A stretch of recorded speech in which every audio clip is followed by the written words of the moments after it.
Your guardian angel is not a retired saint. They are not a chubby baby with wings floating on a cloud, and their job description is definitely not to help you find your lost car keys. The reality is far more serious, far more ancient, and frankly far more terrifying than the bedtime stories we were told as children. We have domesticated the concept of angels. We have turned them into celestial personal assistants. But when you actually open the texts, the ancient Hebrew and Greek manuscripts that form the bedrock of this belief, you find something else entirely. You find a hierarchy. You find a military structure. You find a reality that doesn't just promise simple protection, but reveals a massive, complex machine of divine intervention that is operating around you at this very second. Most of us have a very specific image burned into our brains. It's the image of a single, benevolent spirit assigned to us at birth, a force ghost that follows us from the cradle to the grave, intervening when we trip on the playground or swerve on the highway. It is a beautiful thought. It is woven into our art, our movies, and our collective consciousness. It addresses a primal, human fear. The fear that in a universe of billions of people, we are unnoticed, unprotected, and ultimately alone. The idea of a personal guardian is the ultimate antidote to that loneliness. It suggests that someone up there knows your name, knows your schedule, and is exclusively dedicated to your survival. But here is the hard question we need to ask. Is that true? Or is that just what we want to be true?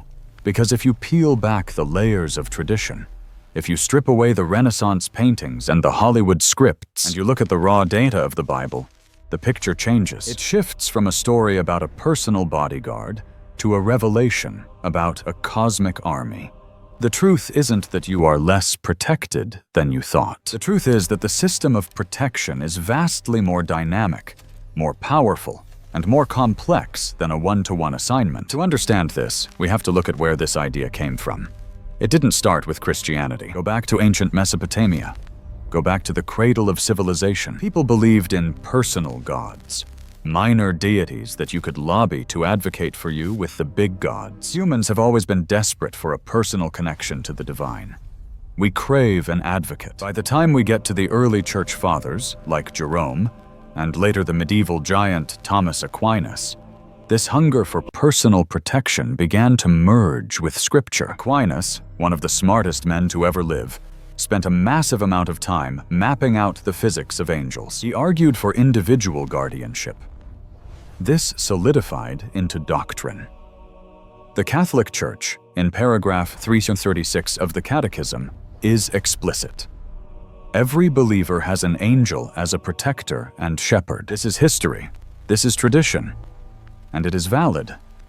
But what does the text say? If you are a detective looking for evidence, you have to go to the primary source documents. And when we interrogate the specific verses used to build this doctrine, the cracks in the popular narrative start to show. Matthew 18:10. This is the smoking gun for most people. Jesus warns against despising these little ones, his followers, and says, "For I tell you that in heaven their angels always see the face of my Father who is in heaven." Case closed, right? Their angels? Possessive. Personal. But wait, zoom in, look at the grammar. In the original Greek, the pronoun used for their is collective. It implies a group ownership, not necessarily an individual assignment. It suggests that the body of believers as a whole has representation in the court of heaven. And look at the orientation of the angels. They aren't looking down at the humans. They are looking up. They always see the face of my Father. They are standing at attention in the throne room, eyes locked on the commander, waiting for a deployment order. They aren't hovering over your shoulder. They are standing before the king. Exhibit B, Acts chapter 12. This is a scene straight out of a thriller. Peter is in a maximum security prison, chained between soldiers, facing execution in the morning. An angel appears, the chains dissolve, the iron gates swing open, and Peter walks out. He goes to a house where his friends are praying. He knocks. A servant girl named Rhoda hears him, freaks out, and tells the group, "Peter is at the door." They tell her she's crazy. When she insists, they say, "It must be his angel." This proves it, right? The early Christians believed Peter had a personal angel.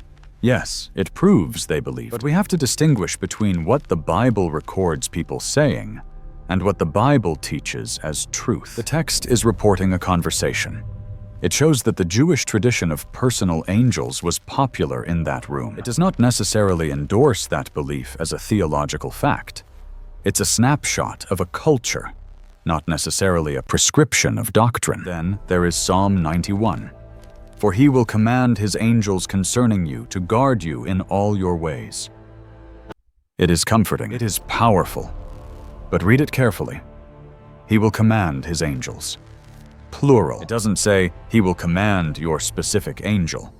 It says he will command the squad, the platoon, the legion. The protection is situational. It is a promise that God can mobilize resources, not a promise that one resource is permanently parked next to you. So, if the personal bodyguard theory is shaky, what is the reality? What is the biblical model? The answer is found in Hebrews 1:14. This is the definition of the job. Are they not all ministering spirits sent to serve for the sake of those who are to inherit salvation? Notice the verb, sent. To serve. This is mission-based language. This is military language. The biblical model of angels is not a buddy system. It is a special forces deployment system. Angels are ministering spirits. They are agents of the Most High, stationed in the spiritual realm, who are dispatched on specific sorties to accomplish specific objectives. Look at the data points in Scripture. When Daniel is thrown into the lion's den, he isn't saved by a distinct angel of Daniel that had been hanging out with him since birth. He says, "My God sent his angel and shut the lions' mouths." It was a specific deployment for a crisis event. Mission accomplished. Look at Jesus in the wilderness. He is starving. He is exhausted. He is being psychologically tortured by the devil for 40 days. When it is over, Matthew says, angels came and were ministering to him. Plural. A team. Reinforcements sent to the front line to tend to the wounded soldier. Or take the most cinematic example of all, Elisha in 2 Kings chapter 6. An enemy army has surrounded the city at night. Horses, chariots, soldiers, thousands of them. Elisha's servant wakes up, goes outside to stretch, sees the army, and completely panics. He runs back inside screaming, "Master, what shall we do? We are dead men." Elisha is calm. He is totally unbothered. He says, "Don't be afraid. Those who are with us are more than those who are with them." The servant looks around the empty room. He thinks Elisha has lost his mind. Then Elisha prays a simple prayer. "O Lord, please open his eyes that he may see." And suddenly the veil is ripped away. The servant looks out at the mountains surrounding the city. They aren't empty.